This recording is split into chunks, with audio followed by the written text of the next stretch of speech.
chaotic.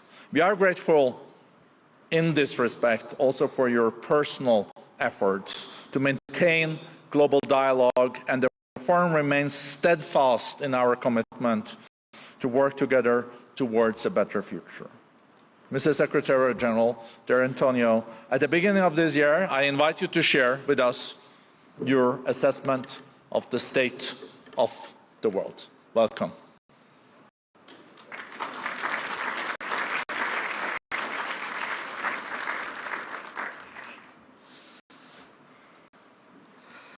Ladies and gentlemen, dear friends, it's good to be back in Davos.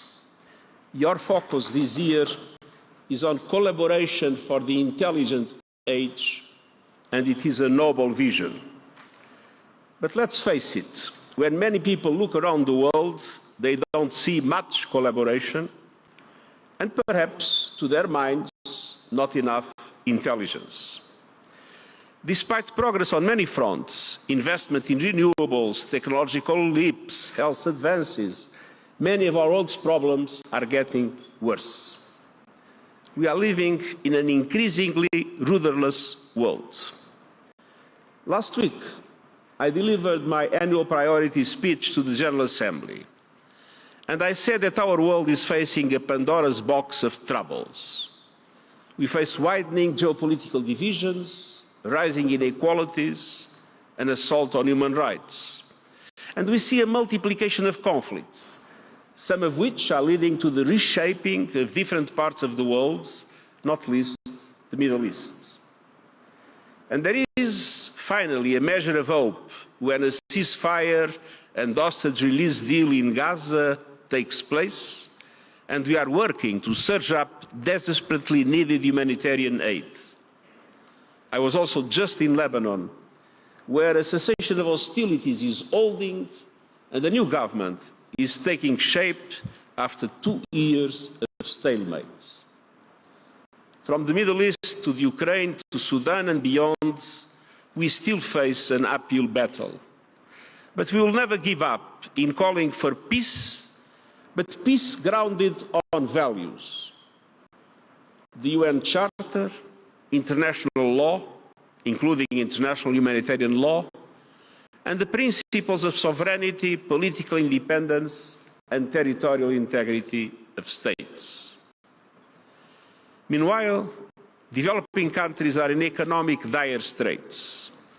Some are facing double-digit inflation rates, while interest payments in Africa are earning up 27% of all government revenues. On every front, our system of governance are often ill-equipped to deal with these challenges. Many were built for a different era, a different economy, and a different world.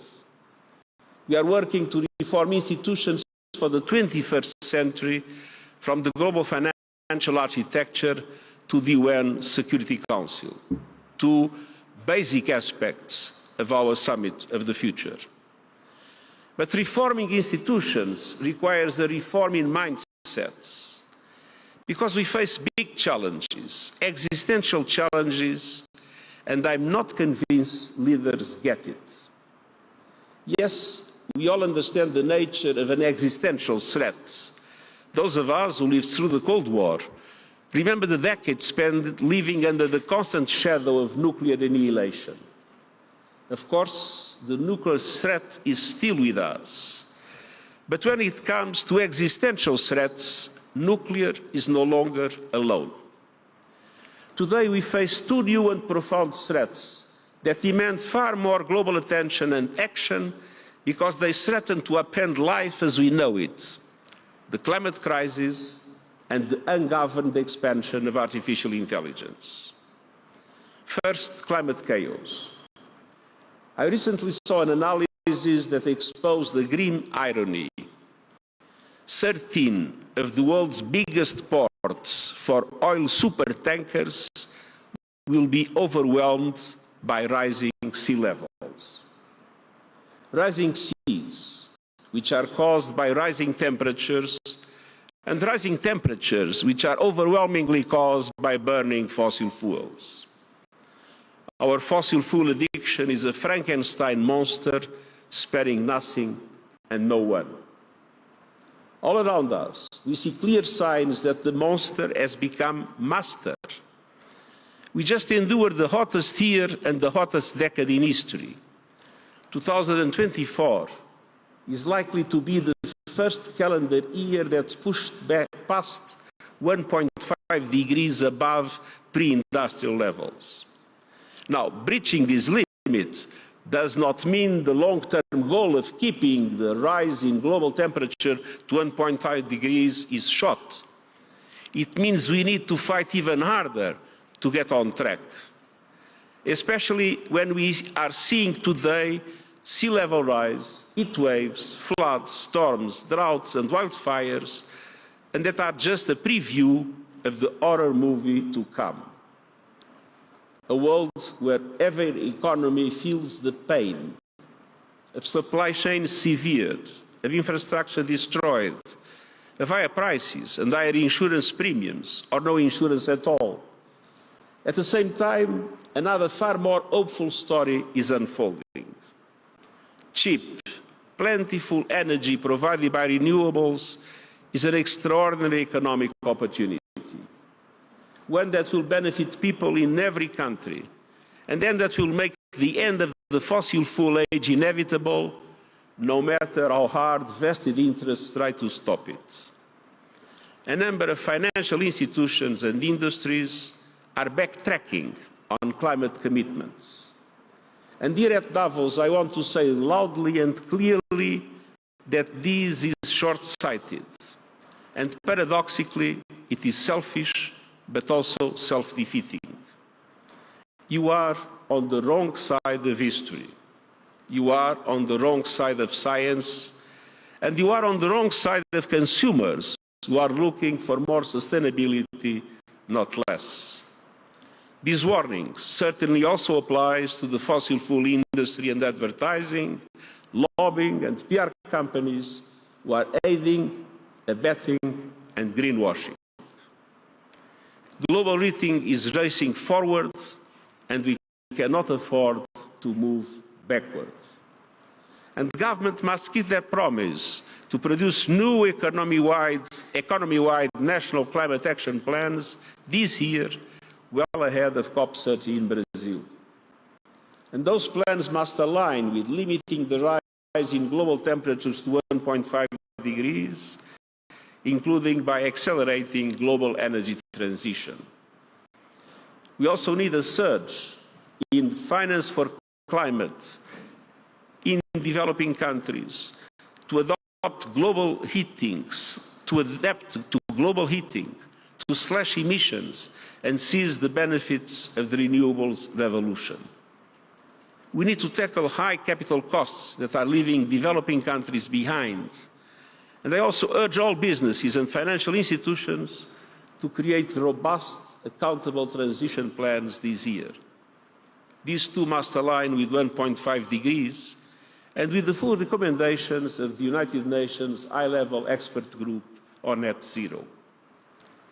To the corporate leaders who remain committed to climate action, your leadership is needed now more than ever. Do not back down. Stay on the right side of history. Now is the time to shift our collective efforts into overdrive and make 2025 the biggest year yet for climate action. The second area of existential concern is ungoverned artificial intelligence. Yes, AI holds untold promise for humanity, revolutionizing learning, advancing healthcare, and diagnosing illness earlier, supporting farmers with smarter tools to boost productivity, clearing landmines, and better targeting aid in times of crisis. These are real results happening right now. But with this promise comes profound risk, especially if AI is left ungoverned. AI can be used as a tool of deception. It can disrupt economies and labor markets, undermine trust in institutions, and have chilling effects on the battlefield. And AI could deepen inequalities by excluding those without the resources or tools to benefit from its promise. Once again, collaboration is critical. The Global Digital Compact, adopted in September at the United Nations, offers a roadmap to harness the immense potential of digital technology and close digital divides. It also brings the world together around a shared vision for artificial intelligence, one where this technology serves humanity, not the other way around. The concept establishes the first universal agreement on the governance of AI that brings every country to the table. It includes the creation of an independent international scientific panel on AI, pooling expertise to bridge knowledge gaps and help every nation make the most informed AI policy decisions. The Compact also calls for a periodic global dialogue on AI governance as an inclusive space for stakeholders to come together under the auspices of the United Nations. And it also foresees a network of capacity-building initiatives for developing countries, which have the most at stake as AI-driven systems grow and expand. And we must collaborate so that all countries and people benefit from AI's promise and potential to support development and social and economic progress for all. By investing in affordable internet, digital literacy, and the infrastructure that allows every country to harness AI's potential. By helping developing countries use AI to grow small businesses, improve public services, and connect communities to new markets. And by placing human rights always at the center of AI-driven systems. The United Nations is committed to leading these efforts. And we are working with governments, industry, and civil society to ensure that AI becomes a tool of opportunity, inclusion, and progress for all people. Ladies and gentlemen, now is the time to wake up to these existential challenges and face them head-on, and transform them in sources of progress and welfare for everybody. As a global community, we must live up to this great responsibility, and let's do so by working as one, in collaboration, as the motto of the World Economic Forum. Thank you, and I look forward to our discussion today.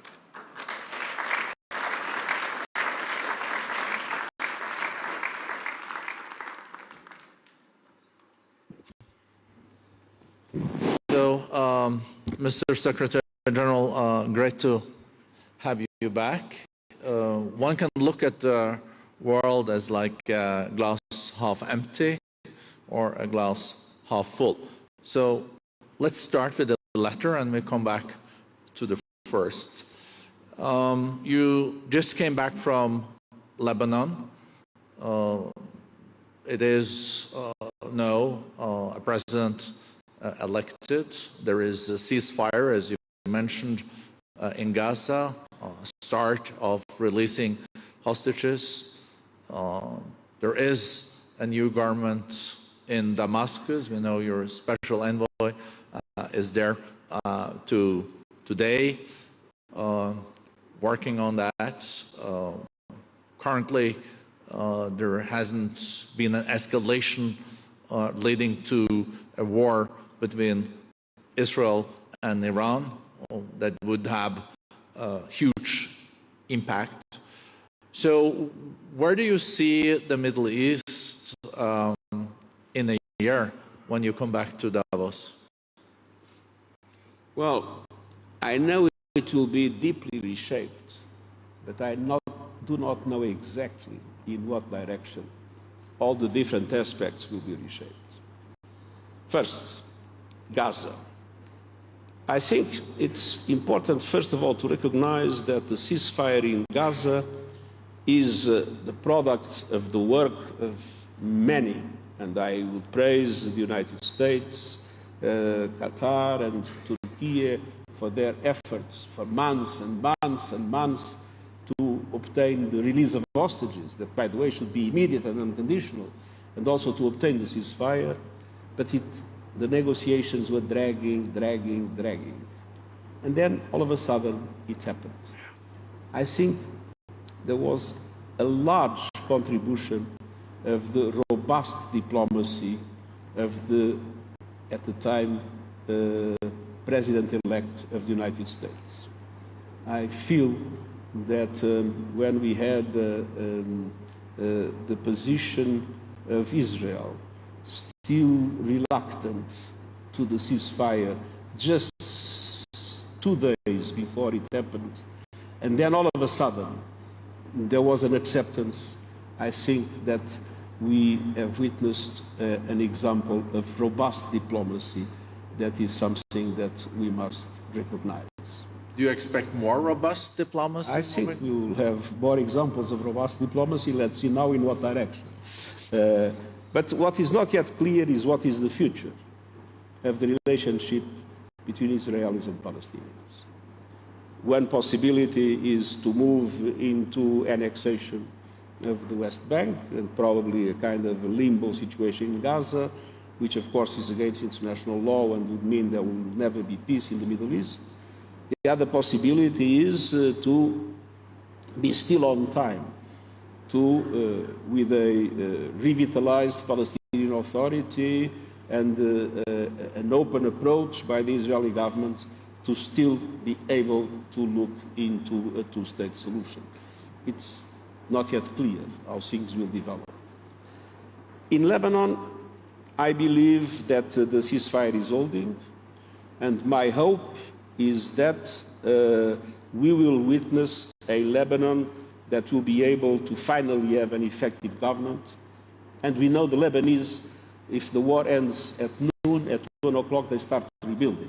So the Lebanese people have an enormous potential. So I'm optimistic about Lebanon. But we are still not yet we still do not yet have a guarantee that this ceasefire will hold and will lead to a final peace agreement. I think Syria is the big question mark. We have a new government that is saying all the right things, but at the same time it's a government that still corresponds only of what we had in Idlib, and with organizations that have a tradition that is not exactly of the members of the choir of a church. So there are many questions, and we see some signals that the openness and tolerance that is said really will translate itself into reality.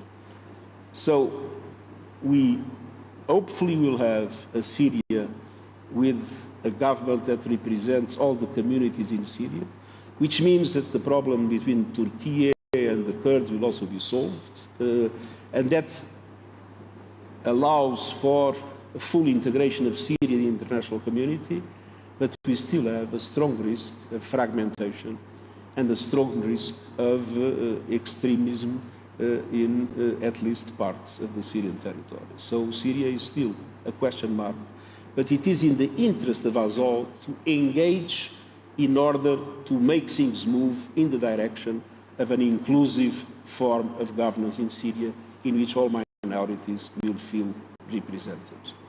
And I think some gesture must be made, namely in relation to the sanctions, in order to help to make it possible. Incentivize?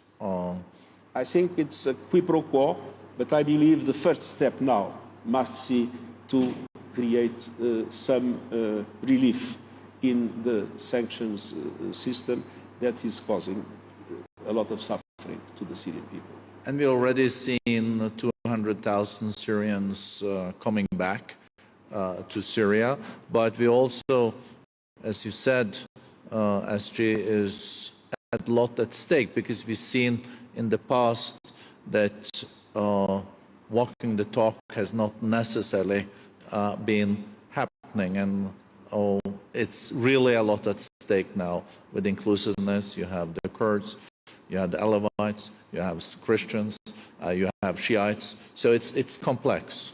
As I said, we might have a good solution in which all feel represented and the contradictions are overcome, or a fragmentation with extremism still ruling parts of the territory. Let's hope that it's the first option that wins. And then you have the most relevant question, which is Iran and relations between Iran, Israel, and the United States.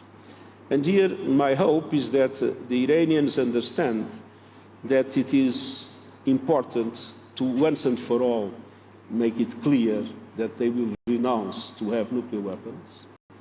At the same time that they engage constructively with the other countries of the region to have a new security architecture in the region with full respect of the independence, the territorial integrity, non-interference in the region, and with that having a so-called great bargain that allows them to be fully integrated in the global economy. This is my hope.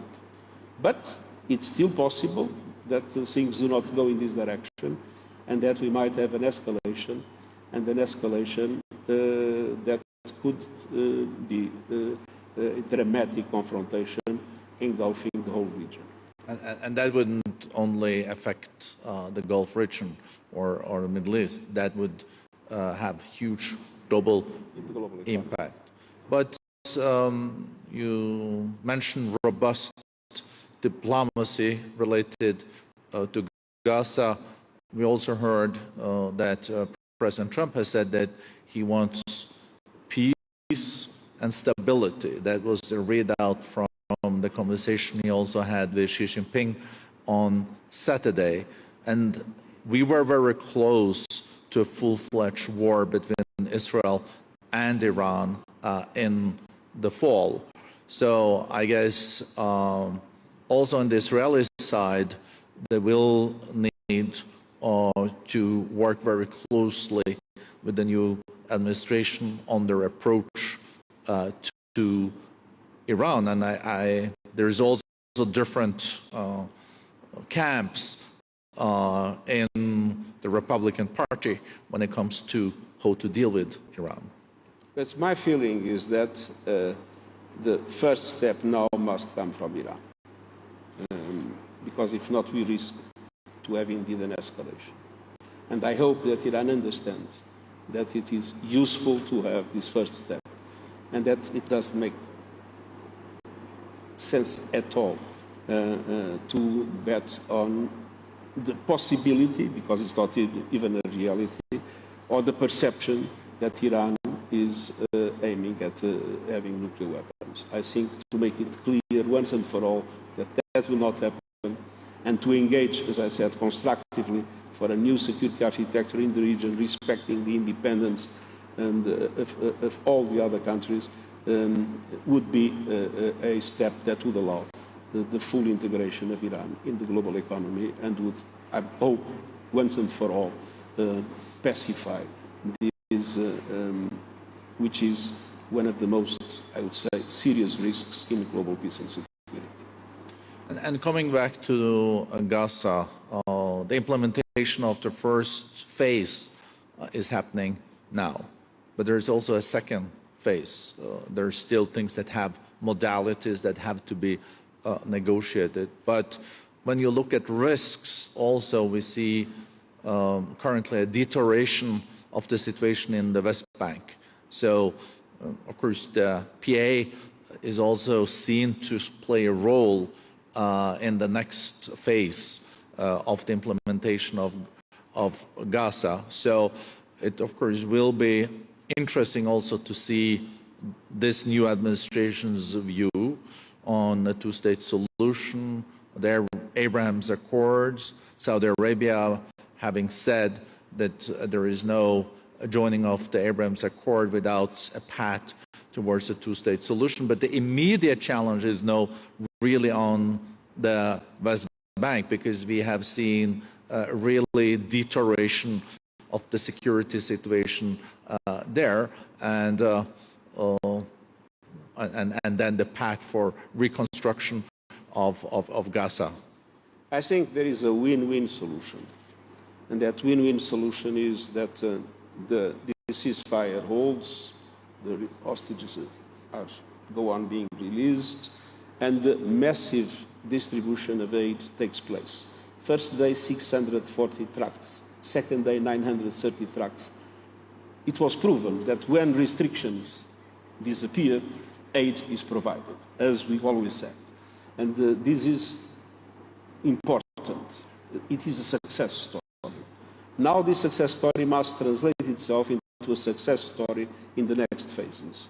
And the next phase is leading to a situation of permanent ceasefire in Gaza and a situation in which a transition can be established in Gaza, allowing for the reunification of the occupied Palestinian territories and allowing for a serious negotiation of a political solution based on the two states. This is the win-win situation. But there is another possibility. And the other possibility is for Israel, feeling emboldened by the military successes that it has had, to think that this is the moment to do the annexation of the West Bank and to keep the Gaza in a kind of a limbo situation with an unclear form of governance. It is clear for me that Israel is not fundamentally interested in Gaza, it's fundamentally interested in the West Bank. Now, that would be a total violation of international law, and that would create a situation in which I think the Abrahamic Accords would be undermined completely, and that would mean that we would never have a real stable peace in the Middle East. So one of the challenges, Secretary General, that we're faced with is in a more fragmented, polarized world is also this notion of proxy wars. Proxy wars. I'm thinking about what we're seeing now in Africa, in Sudan, Somalia, also in the Sahel. I guess that this is something that keeps you up at night. It's hard to address, it's hard to attribute, but also for Syria, this is probably one of the real impasses also there if you don't have an integration, because then you can have a war going on for decades. Well, we live in a situation where the geopolitical divides are deep. The superpowers are deeply divided with the Russian invasion of Ukraine, of course, the most serious problem, but with the China-US relationship being, as you know, very deteriorated, and we could have worse with the trade issues that appear in the horizon. So these huge geopolitical divides have created a situation in which there is total impunity. As the superpowers are not able to coordinate their action in relation to global peace and security, the truth is that in any part of the world, anyone feels that they can do whatever they want, nothing will happen to them. And we are seeing this in Sudan. No, I mean, two groups killing each other, fighting each other, creating an horrible situation for the people in Sudan. No, and nothing happens to them. Total impunity. Now, this is the situation that I believe we need to correct, because this is what makes these wars by proxy happen. And you see that in each of the situations you have 4 or 5 countries that interfere with the conflict, be it in Libya, be it in Sudan, be it in the Sahel. Somalia. We have the president here on the first row. So, I mean, it is absolutely essential to, independently of the geopolitical divides that exist, to create a situation in which there is real accountability in relation to the dramatic violations of human rights and international humanitarian law we are seeing in the world. So, coming to a close, it's a paradox, though, isn't it, that in a world where more and more of the challenges are transboundary, being future pandemics, climate change, as you mentioned also in your speech, making sure that technology works in the interest of humankind, also with cybercrime, but also in all these regional conflicts that are so interconnected. We do have the Security Council. And of course, there is criticism that it is not the best mood in the Security Council, but it is a place where the big powers still meet. And it's a paradox that in a situation where all these challenges are only solved in a multilateral context, the appetite is not always there. So it first makes your job even more complex. But do you feel there are a few opportunities and silver linings now in the coming years to even in a world where each nation follow mainly their national interest, there are areas where there's so strong overlap of the interest that you can push things through? Well, first of all, let's look at the Security Council. The problem of the Security Council is a problem of effectiveness, but it's also a problem of legitimacy. The Security Council, in the 5 permanent members, has 3 European members, whether people like it or not. France, UK and Russia are European countries. Now, 3 in 5 of a continent that is what it is doesn't make any sense anymore. So it is absolutely essential to have a reform of the Security Council, to make the Security Council more representative of today's world and to make it more effective. This was one of the central questions of the debate in the Summit of the Future. But beyond that, what I believe is that there are things that will tend, in my opinion, to unite. And I have a lot of hope of the positive impacts of science and the positive impacts of, I would say, technological development. We can have different positions, but renewables became the cheapest way to produce electricity. In 10 years. And so independently of the opinions that people might have, those that are now investing in fossil fuels, in my opinion, are investing in stranded assets. I'm totally convinced that the oil and gas that exist in the world today, independently of new discoveries, will never be spent. And so sooner or later, I believe that the realities created by the scientific and technological evolution will make it inevitable, even for reasons of selfish analysis, will make it inevitable for people to take the right decisions. And that is one of my hopes. The second hope is that the use of today has a different perspective and a different vision of the world than the use of our generations.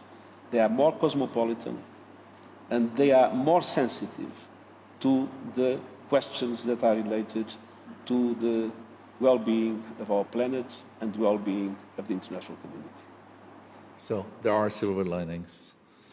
I think that the question is not to be optimistic or pessimistic. The question is to be determined.